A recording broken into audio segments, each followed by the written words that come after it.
Fala pessoal, beleza? Então, estamos aqui agora para o nosso terceiro podcast de biologia, nosso Biology Podcast.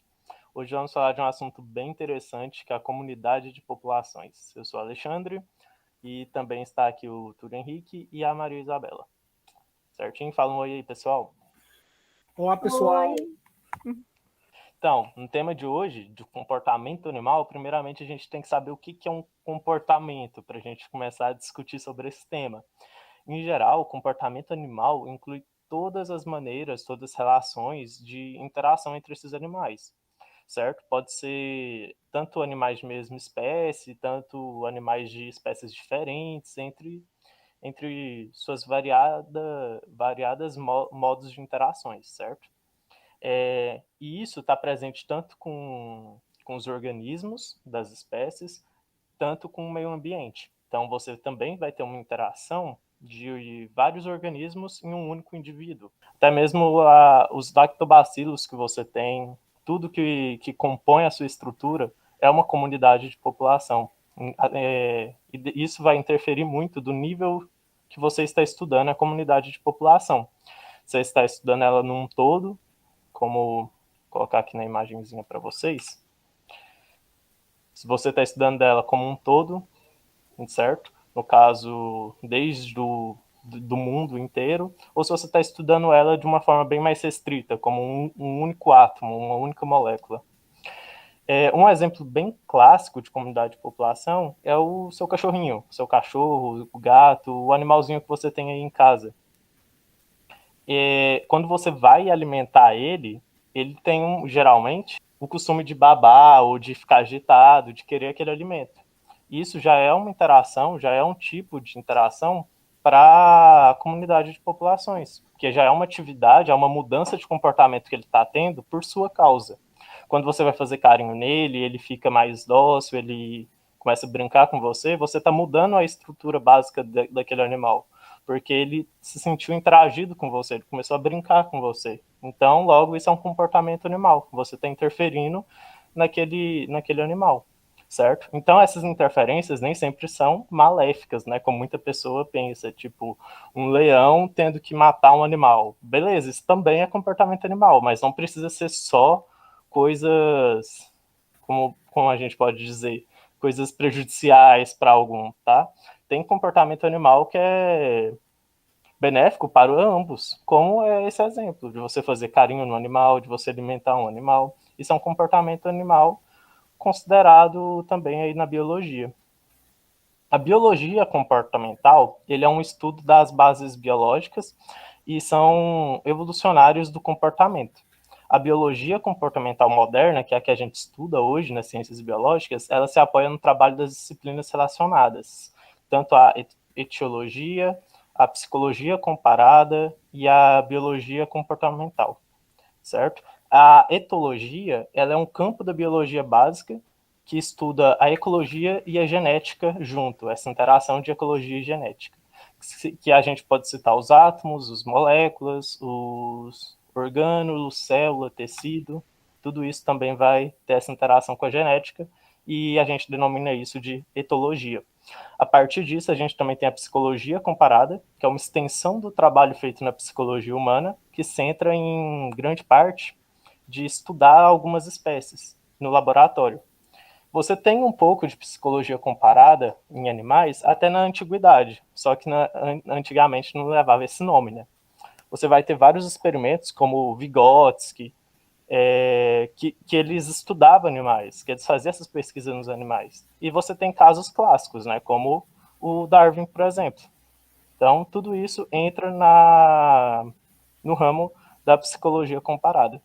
Então, de forma geral, a biologia comportamental também baseia-se em muitas áreas afins da biologia, incluindo genética, anatomia, fisiologia, biologia evolutiva e, é claro, a neurobiologia, que hoje em dia é o carro-chefe do comportamento animal, a neurobiologia, que rastreia os circuitos neurais que fundamentam o comportamento animal. E, através disso, você também tem muitos estudos que vão gerar estudos futuros em humanos, certo? Então, eles se baseiam primeiramente nos animais, nesse comportamento animal. Sim, lembrando que tanto na ecologia, na biologia dentro do todo e na zoologia, a etologia ela é conhecida também a área que estuda o comportamento animal, principalmente voltando lá atrás no behaviorismo de Skinner, que é um biólogo Realmente. e estudante também da psicologia. É isso. Eu acho Aí, que a gente pode salientar também sobre o conceito de população, né, que é um grupo de indivíduos da mesma espécie, e naquela questão que você falou sobre essas espécies, né, elas se relacionam uma com a outra e nem sempre é algo maléfico, né? Então a sim. gente tem relações harmônicas e desarmônicas. Essas relações podem ser entre o mesmo grupo de espécies, né? Então dentro de uma sociedade, dentro Uhum. de um acho que o outro chama comunidade, alguma coisa assim, o Isso. termo.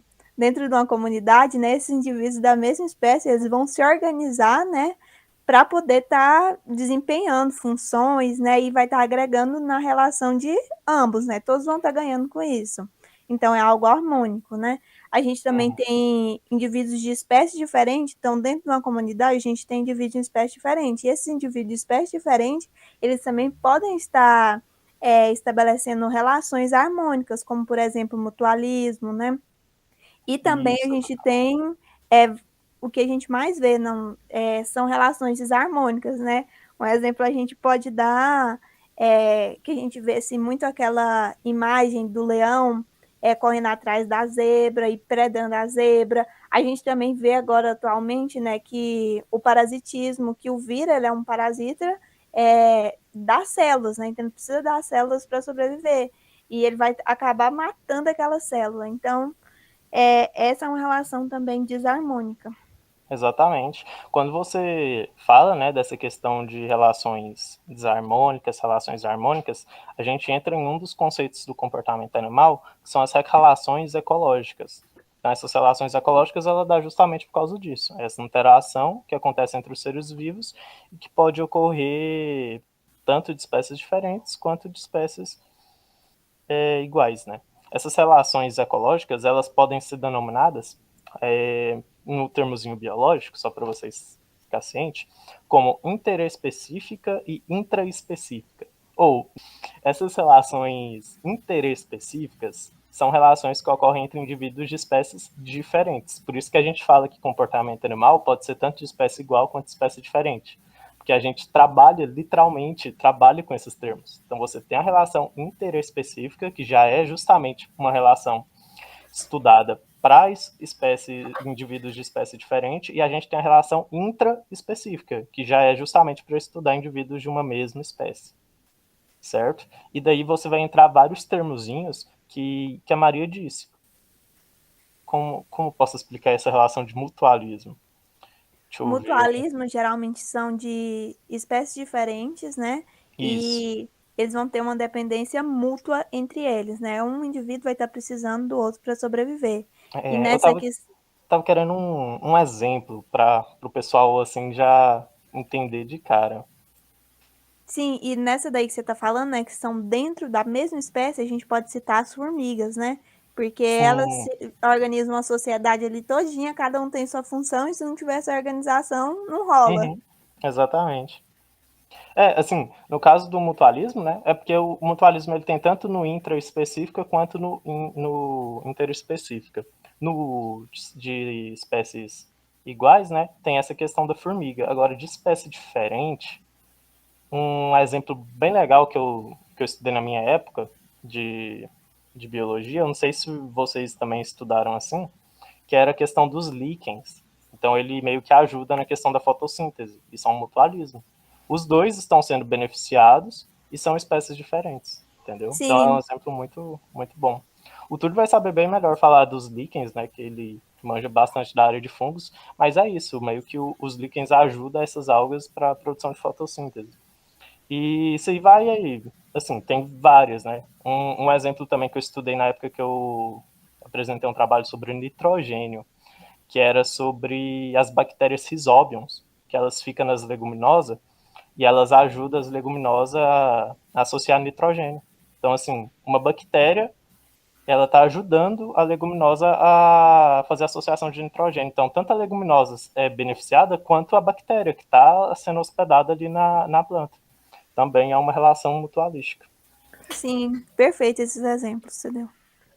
Além dessa parte aí, dessa parte que tu mencionou aí sobre a Rhizobium, a espécie Rhizobium, a gente também tem a relação, voltando a fungos, a gente tem a relação das micorrizas. Sim, No caso, é uma micorrizas também é bem interação legal. entre algumas espécies de fungos, a relação dos seus micélios com as raízes. Também estabelece o mesmo princípio, mas não tão focado no nitrogênio, é mais no foco do carbono. Sim. Então, assim, a gente vê que o comportamento animal ele vai bem além do que a gente imagina, né?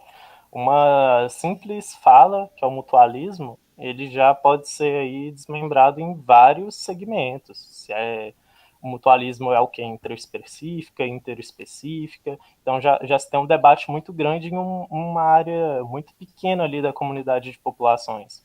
Então todas essas relações ecológicas, elas podem ser classificadas em harmônicas, que é uma classificação positiva, né, que as espécies são beneficiadas, que é esses exemplos que a gente citou, mas também podem ser desarmônicas, também chamadas de negativas, né, elas são prejudiciais para um ou para ambos. As relações harmônicas são aquelas que, como o nome sugere, né, não vai causar prejuízo para nenhum. E nesse caso, né, uma ou as duas são beneficiadas. Um exemplo de relação harmônica também é o comensalismo.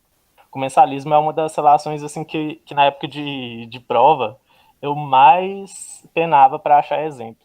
Aí a professora, ela falou um exemplo que eu nunca mais esqueci, cara. Sabe aqueles peixinhos que fica grudado nos tubarões? Sim, Eles são as rêmoras. sim. Então, essas rêmoras, elas têm essa relação de comensalismo. Por quê? Porque elas se alimentam, né, daqueles resíduos que fica ali no tubarão, mas o tubarão não é afetado de nenhum modo. Ela não machuca o tubarão, ela não maltrata nem nada. Ela só pega uma carona com ele e se alimenta. Então, assim, é uma interação benéfica para a rêmora e, assim, tanto faz para o tubarão. Então, tá aí como uma relação harmônica, o comensalismo. E é uma relação também muito estudada na biologia. E eu acho que é importante a gente também pode levantar aqui, né, que essas relações desarmônicas, né, elas podem causar mortes, né, dentro de uma população.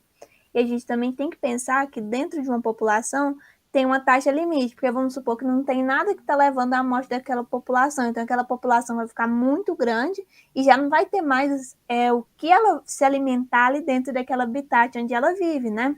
Sim, exato. Então, tem esse limite de o tamanho de uma população. Então, de acordo com que nascem novos indivíduos, né, é preciso que alguns morrem. E esses também são alguns dos conceitos que ficam aí dentro dessa ecologia de populações. Sim. Um exemplo bem clássico, que eu acho que a maioria do pessoal conhece, é o canibalismo. O canibalismo é um exemplo bem clássico de uma interação desarmônica, né? O indivíduo, ele realmente ele vai matar o outro para se alimentar. Da mesma espécie. É, da mesma espécie. Tipo, um exemplo que o pessoal usa bastante é o louva-a-Deus, né? Porque a fêmea do louva-a-Deus, ela se alimenta do macho depois da cópula. Porque ela gasta muita energia naquilo, então ela precisa se alimentar imediatamente depois da cópula. Então ela mata o macho. É um exemplo aí de relação. Então, E assim, geralmente também, né, Alexandre, que nem você falou do louva-a-Deus, insetos, geralmente eles têm muitos filhotes, né? Então sim, eles essa questão de morte, né? Vamos supor, ela mata o macho, não vai ter mais aquele indivíduo ali da espécie dela, mas ela está colocando muitos ovos. Então, nem todos aqueles vão sobreviver, né? Então, mesmo uhum, que morram muitos, ainda vai ter uma taxa muito grande daqueles indivíduos, né? Porque para sim, ter esse sucesso reprodutivo, ela precisa fazer isso, né? De matar o macho para ter forças para depositar seus ovos. exatamente. E como essa quantidade de ovos é, assim, muito grande, né? Acaba que compensa isso, né? Porque você vai ter muitos mais machos ali nascendo também. Garantir sua E prole. exato. E nos insetos a gente não tem essa questão, tipo, como a gente tem com os mamíferos, né, de mãe e filho, você não vai ter esse erro genético. Então tem a cópula entre ela que está ali criando aquela prole, e ela poder fecundar outros com aquela prole, né? Então você não vai ter esse erro genético se tiver essa interação. Então para os insetos isso é muito benéfico. Então assim, só para contextualizar essa questão de relações ecológicas, a gente vai ter então as intraespecíficas. Aí nas intraespecíficas a gente tem a harmônica. O que pode ser harmônico? A sociedade, indivíduos da mesma espécie que cooperam entre si. O exemplo é igual a Maria falou, né, das formigas, para construir o seu local, para procurar alimentação. Então, toda aquela sociedade ali de formigas. Outro exemplo interespecífico harmônica é a colônia, né? Os indivíduos estão anatomicamente unidos. Um exemplo de colônia é a caravela portuguesa. Corais. Os corais. Os corais também é um ótimo exemplo aí de colônia, porque eles estão anatomicamente unidos ali. Não tem como eles se separarem, né? Diferente das formigas, que elas estão ali unidas, mas se ela quiser ser independente, ela pode ficar sozinha. Ela anda milhares de quilômetros, porém elas optam por esse estilo de sociedade, né? Na colônia não, eles meio que só têm aquele tipo de opção para viver. Nas desarmônicas, quanto a gente fala de intraespecífica, a gente tem o canibalismo, que a gente acabou de citar, e a competição, que é indivíduos de uma mesma espécie, né, porque é intraespecífica. Então, indivíduos da mesma espécie que vai disputar alimento, certo? Isso acontece principalmente com hienas, por exemplo. Porque hienas, elas ficam em bando e, geralmente, quando elas matam um animal, elas disputam aquilo ali para ver quem vai ficar com os pedaços daquele animal, quem vai pegar a maior quantidade de carne daquele animal. Então, essa parte da alimentação das hienas é uma parte bem desarmônica, né? Uma competição, que pode até matar alguns do bando. E terminando, então, as relações ecológicas interespecíficas, né, de espécies diferentes, a gente vai ter como harmônico o comensalismo, que eu havia citado das rêmoras. No caso de mutualismo, o que eu posso citar de... sem ser o líquen e os risóbions, eu não sei nenhum animal que eu possa citar como mutualismo. Vocês lembram de algum? Eu não sei de uma relação mutualística. Ué, cara, as abelhas que a gente tratou daquela vez, a relação de abelhas é a mais preocupante que tem no momento, porque, né, se a gente tiver um total morte das abelhas, a gente perde uma quantidade gigante de espécies de árvores, de plantas, de frutos, consequentemente de animais que se alimentam, toda uma cadeia alimentar, justamente pela a sua relação de mutualismo. Ela está lá colhendo o néctar, né, para poder fazer o mel, e ao mesmo tempo ela está polinizando as plantas. Realmente, as abelhas, então, é um ótimo exemplo. Dá para usar as abelhas nessa questão para o mutualismo e também para a questão de sociedade que elas vivem, para relação de sociedade, né, lá na empresa específica. Então, eu acho que são esses. Eu estou esquecendo de alguma relação ecológica? Creio que não. Comensalismo, mutualismo. Eu acho que eu estou esquecendo, sim. Uma desarmônica. Eu esqueci de falar do amensalismo. Desarmônicas, para o interespecífico, a gente tem o amensalismo, a predação que a gente já falou, competição a gente já falou, ficou faltando o amensalismo e o parasitismo. O amensalismo é um organismo que libera compostos que vai impedir ou inibir o desenvolvimento de um organismo. Vocês lembram disso de alguma coisa? Como é que é? Um organismo que vai liberar um composto que vai impedir ou inibir o desenvolvimento de um organismo. Um organismo impede o desenvolvimento de outro. Ué, a gente pode falar, quer ver? Do penicillium, lá da penicilina. Exatamente, cara. É um clássico da biologia, né? Eu ia falar exatamente a penicilina. A penicilina foi descoberta assim, né? Por um caso de amensalismo. Então, o cara, assim, revolucionou a biologia, revolucionou os fármacos com uma interação desarmônica de amensalismo. A gente tem o parasitismo, como o próprio nome já diz, né? É um organismo parasita que vai retirar do hospedeiro os nutrientes. Aí tem o piolho, o carrapato e etc. E são essas, pessoal. Assim, questão de relação ecológica é bem chatinho, né? Todos esses termos biológicos. Mas, assim, é muito mais legal você falar esses exemplos, a gente poder imaginar essa relação do que só ficar no nome, né? Então, o bom do podcast é isso, né? A gente pode falar bem mais abertamente essas relações, os exemplos que se tem disso tudo. Então, não, assim, por mais que os nomes biológicos são muito importantes, vocês entender como isso ocorre é o principal, né? Essa questão de nomes é com estudo mesmo, é com tempo, fazendo atividade, se empenhando nas matérias, até que as matérias aqui do canal. Agora, essa questão de entender realmente é com podcast, é vendo vídeo, é lendo sobre isso. Então é pessoal, isso, né? É isso. fora essas relações ecológicas, tem alguma coisa que vocês querem citar? Eu acho que não, o que eu queria citar, já citei aí, pincelei. E aí, Túlio? Não, é só isso mesmo. Então, eu acho que, assim, questão de comportamento animal, né, a gente fica muito preso nesses nomes, e uma forma de sair um pouquinho disso é isso que a gente fez, né, dar os exemplos, explicar um pouco mais abertamente o que é cada coisa, mas é isso, a relação ecológica em si, né, ela meio que baseia em tudo o que é um comportamento animal.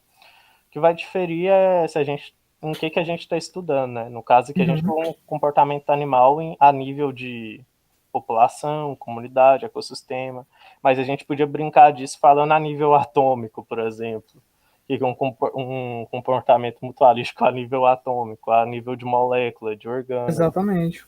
Então, a gente tem que ter essa noção de que o comportamento ele é muito maior do que se parece, né?